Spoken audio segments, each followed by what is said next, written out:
हम जो फैसले लेते हैं वो क्यों लेते हैं? क्या कभी ये सवाल मन में आया है? आज ना हम उन्हीं अदृश्य, उन्हीं अनदेखी स्क्रिप्ट्स को समझने वाले हैं जो हर दिन हमारे फैसलों को एक तरह से गाइड करती हैं। ये एक ऐसी फीलिंग है, राइट, जिससे हम सब कभी न कभी गुजरे हैं। तो चलिए समझते हैं कि आखिर ऐसा होता क्यों है। तो आज के इस विश्लेषण में हम साइकोलॉजिकल इन्फ्लुएंस के इसी छुपे हुए खेल से पर्दा उठाने वाले हैं।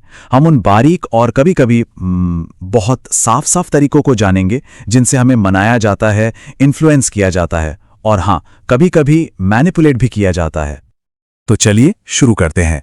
सबसे पहले बात करते हैं प्रभाव के सबसे सीधे और साफ तरीकों की, मतलब वो तरीके जिन्हें हम अक्सर अपनी गट फीलिंग से ही पहचान लेते हैं। साइकोलॉजी टुडे के मुताबिक जो लोग मैनिपुलेट करते हैं ना, उनके लिए ये सब कंट्रोल के बारे में है। मतलब वो हमेशा अपर हैंड रखना चाहते हैं, सामने वाले पर एक तरह की पावर बनाए रखना चाहते हैं। ये जुड़ाव नहीं बल्कि सत्ता हथियाने का एक तरीका है। तो ये कुछ कॉमन टैक्टिक्स हैं, जैसे लव बॉम्बिंग। इसमें ना शुरुआत में बहुत ज्यादा प्यार और तारीफों की बौछार कर दी जाती है ताकि बाद में कंट्रोल करना आसान हो जाए। या फिर गिल्ट ट्रिपिंग, मतलब अपराध बोध कराकर इमोशनल ब्लैकमेल करके अपनी बात मनवाना। ये सारे तरीके असल में भरोसे और दया का फायदा उठाने के लिए ही बने हैं। अब गैसलाइटिंग ये खास तौर पर बहुत खतरनाक है। क्यों? क्योंकि ये किसी की सच्चाई की बुनियाद पर ही हमला करती है। ये इतना कंफ्यूजिंग हो सकता है कि लोग अपनी यादों और अपनी समझ पर ही शक करने लगते हैं। अच्छा, तो अब तक हमने देखा कि लोग सीधे सीधे कैसे मैनिपुलेट करते हैं।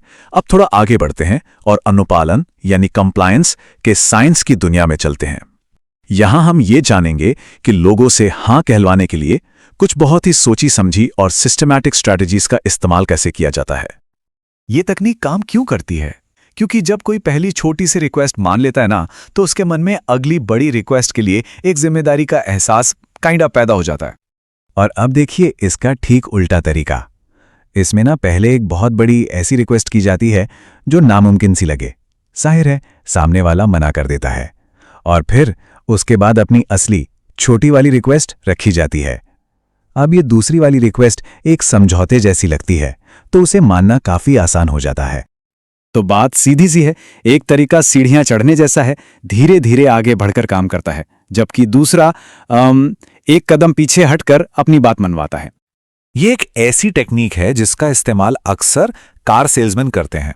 वो एक बहुत ही अट्रैक्टिव डील देकर पहले तो हाँ करवा लेते हैं, और क्योंकि मन में वो शुरुआती कमिटमेंट हो चुका होता है, उसकी वजह से कई लोग बाद में छिपी हुई शर्तें पता चलने पर भी डील से पीछे नहीं हटते। लेकिन इन्फ्लुएंस सिर्फ कही गई बातों तक ही नहीं होता। इसका एक बहुत बड़ा हिस्सा वो है जो हम देखते हैं, महसूस करते हैं और सुनते हैं। तो चलिए अब इस अनकही भाषा की पावर को समझते हैं। पता है, हमारा शरीर लगातार सिग्नल भेज रहा होता है, बिना एक शब्द बोले ही। हमारे चेहरे के एक्सप्रेशन, हमारे हाव भाव, हमारी आवाज का लहजा और यहां तक कि हम किसी से कितनी दूरी बनाए रखते हैं, ये सब चीजें हमारे एटीट्यूड को जाहिर कर देती हैं, चाहे वो दबदबा हो, दोस्ती हो या फिर चिंता। इन नॉन वर्बल टूल्स में से एक सबसे पावरफुल टूल है खामोशी। एक ऐसी खाली जगह जिसे हम अक्सर भरने के लिए बेचैन हो जाते हैं। साइकोलॉजी टुडे के एक आर्टिकल के मुताबिक वो जो एक अंतहीन ऑकवर्ड साइलेंस लगती है ना, वो अक्सर सरप्राइजिंगली सिर्फ कुछ सेकंड्स की होती है, लेकिन इतनी पावरफुल होती है कि लोगों को बोलने पर मजबूर कर देती है।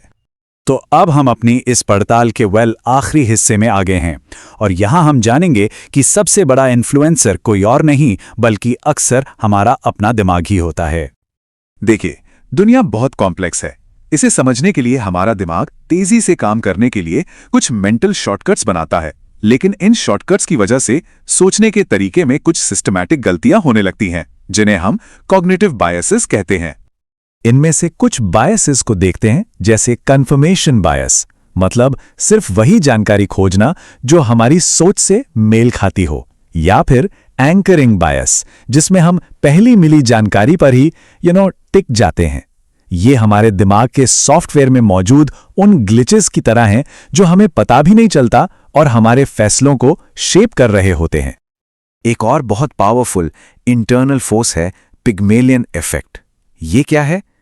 ये बताता है कि किसी दूसरे व्यक्ति का हम पर विश्वास हमारी हकीकत को कितनी गहराई से बदल सकता है।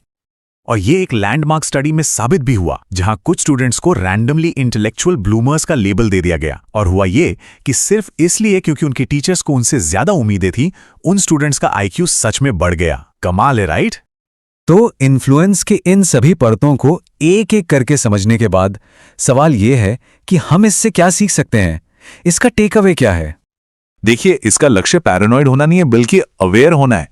इन पैटर्न को पहचानना ही ज्यादा पर्सनल फ्रीडम की तरफ पहला कदम है। इन शक्तियों को समझना मतलब अपने जीवन में ज्यादा सोच समझकर और कॉन्शियस की फैसले लेना। तो ये जागरूकता एक बहुत बड़ा टूल है, एक शक्ति है। तो अब सवाल यह है कि इन पैटर्न को जानने के बाद जब अगली बार इनका सामना होगा तो हमारी प्रतिक्रिया क्या होगी?